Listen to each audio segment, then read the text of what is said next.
লোকসভাতে পেশ করা হয়েছিল, সেই বিল পাশ হয়ে গেল। আরো একবার জানাবো আপনাদের এই মুহূর্তের সব থেকে বড় খবর, লোকসভাতে পাশ হলো সংশোধনী বিল।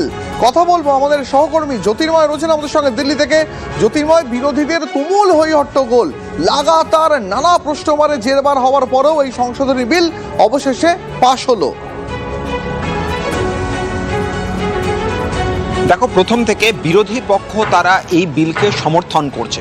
কংগ্রেস হোক, তৃণমূল কংগ্রেস হোক, সমাজবাদী পার্টি হোক, প্রত্যেকেই সরকারের তরফ থেকে এই যে পাবলিক সার্ভিসেস আনফেয়ার মিনস বিল, সেই বিলকে তারা সমর্থন করেছে। কিন্তু তাদের বক্তব্য যে যন্তর মন্তর সহ দিল্লির বিভিন্ন জায়গাতে যে ছাত্র বিক্ষোভ চলছিল, এই ছাত্র বিক্ষোভে পুলিশের লাঠিচার্জ, পুলিশের অত্যাচার, তা নিয়ে তারা সরব হয়েছে। ধর্মেন্দ্র প্রধানের পদত্যাগ করানোর ক্ষেত্রে সরকারের গড়িমসি নিয়ে তারা সরব হয়েছে। এর পাশাপাশি সরকার এই সামগ্রিক যে বারবার ধরে পেপার লিক হচ্ছে তার অ্যাকাউন্টেবিলিটি নিতে সরকার অস্বীকার করেছে, এই বিষয়টিকে বিরোধীরা বারবার ধরে আক্রমণ করেছে। এবং আজকে যখন বিল পাশ হলো তখনও আমরা একের পর এক নাটক দেখতে পেলাম। রাহুল গান্ধী বক্তব্য রাখতে রাখতে মাঝপথে তার বক্তব্য থামিয়ে দেন।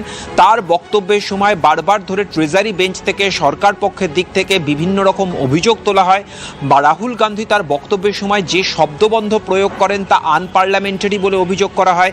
এমনকি কিরেন রিজিজু, যিনি সংসদ বিষয়ক মন্ত্রী, তিনিও বিরোধী দলনেতার বক্তব্যের সময় বারবার ইন্টারভেন করছেন বলে রাহুল গান্ধী অভিযোগ করেন। পরে আসরে নামেন রাজনাথ সিং, তিনি আশ্বস্ত করেন। রাহুল গান্ধী বক্তৃতা শুরু করেন, কিন্তু তার বক্তৃতা শেষ হওয়ার আগেই গন্ডগোলের জেরে হাউস মুলতবি করে দিতে হয়। এর পরবর্তী ক্ষেত্রে রাহুল গান্ধী আর নিজে থেকেই তিনি কিছু বলেননি, রিপ্লাই দেন জিতেন্দ্র সিং, অর্থাৎ মন্ত্রী যার দায়িত্ব ছিল ডিওপিটি মন্ত্রী এই বিলের ওপরে জবাবি বক্তৃতা দেওয়ার, তিনি জবাবি বক্তৃতা দেন। এরপর শুরু হয় মূল নাটক, অর্থাৎ এই বিলের ওপর বিরোধীরা মোট 91টা সংশোধনী অ্যামেন্ডমেন্ট জমা দিয়েছিল।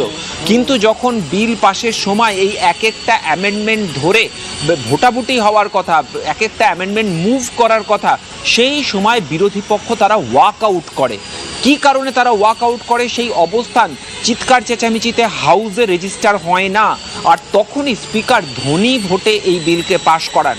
এই বিল আদতে সংশোধনী বিল লোকসভায় ধ্বনি ভোটে পাশ হয়েছে।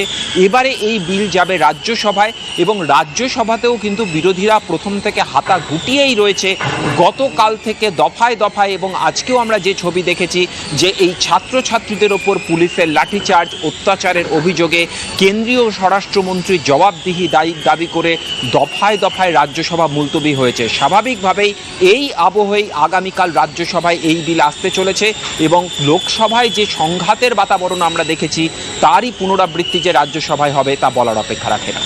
একেবারে জ্যোতির্ময়, অনেক ধন্যবাদ। আরো একবার জানাবো আপনাদের এই মুহূর্তের সব থেকে বড় খবর, the public examination prevention of unfair means amendment bill 2026 পাশ হয়ে গেল লোকসভাতে। দিল্লিতে আন্দোলনকারী ছাত্রদের উপর ছড়া গুলি চালানোর ঘটনায় সরাসরি অমিত শাহকে দায়ী করে আক্রমণ করলেন রাহুল গান্ধী। লোকসভায় বিরোধী দলনেতার দাবি যে কেন্দ্রীয় স্বরাষ্ট্রমন্ত্রীর নির্দেশেই এই ছড়া গুলি চালানো হয়েছিল। এরপরই উত্তপ্ত হয়ে ওঠে পরিস্থিতি। কিসের ভিত্তিতে এমন দাবি প্রশ্ন তোলেন সংসদ বিষয়ক মন্ত্রী। মন্তব্য প্রত্যাহার করে ক্ষমা চান রাহুল গান্ধী। স্পিকারের কাছে দাবি Kiren Rijiju. I am very happy today to see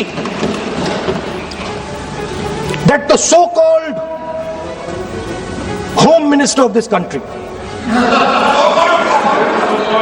does not have the courage to come and sit here. He does not have the courage to come and sit here. The Home Minister authorized the shooting of our students, sir. He put pellets into the blood of our students. He ordered the students of India to be shot. क्या बोल रहे हैं? आप किस basis पे ये बयान दिया है? किस बेसिस पे आपने ये बयान दिया, बताइए। किसने आपको बताया और किस तर्क के साथ आप ये बयान दिया है? ये बहुत गलत बात बोला है राहुल गांधी जी, बहुत गलत बात बोला है।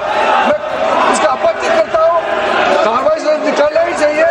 लेकिन राहुल गांधी जी, आप माफी मांगिए, ये ठीक बात नहीं है। आप ऐसे नहीं बोल सकते। In the house you can not make that statement.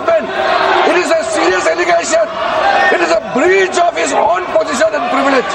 अगर नेता प्रतिपक्ष ने कोई गंभीर आरोप लगाया सरकार पे, तो ये सरकार की जिम्मेदारी बनती है कि किसके ऑर्डर पे पुलिस ने बच्चों पर, छात्रों पर, युवाओं पर इस तरह का व्यवहार किया है। राहुल जी ने ये नहीं कहा, उन्होंने सीधा नाम लेके कहा, इंक्वायरी का बात नहीं मांगा। राहुल गांधी जी ने इंक्वायरी का बात नहीं किया, उन्होंने सीधा नाम लेकर के फायरिंग ऑर्डर का बात किया। कैसे बात कर सकते हैं आप? ये आप समझते हैं कितना गंभीर आरोप है? होम मिनिस्टर का कौन सा ऑर्डर है, वो ऑर्डर का कॉपी आप निकाल के बताइए। आपने कहा होम मिनिस्टर ने ऑर्डर दिया है फायरिंग के लिए, आप वो ऑर्डर का कॉपी निकालिए, आप बताइए किसने आपको बताया, कौन सा ऑर्डर नंबर, किस व्यक्ति को कहा है, कौन सा अधिकारी? आप कॉपी निकाल करके सदन में रखिए। ऐसा नहीं हो सकता है, चर्चा ऐसा नहीं हो सकता है। कुछ भी मन में चाहेगा बोल करके आप भाग जाएंगे हेडलाइन बतौरने के लिए। ऐसा नहीं हो सकता। ये भारत का संसद है, यहाँ जिम्मेदारी के साथ बोलना चाहिए। लाठीचार्ज की इंक्वायरी होना चाहिए, लेकिन आप किसी व्यक्ति विशेष, अखिलेश ने भी कहा, आप इंक्वायरी की बात कर सकते हैं, लेकिन आप कहें कि नाम लेकर किसी का कहें, ये उचित नहीं है। অর্থাৎ যে ছবি আমরা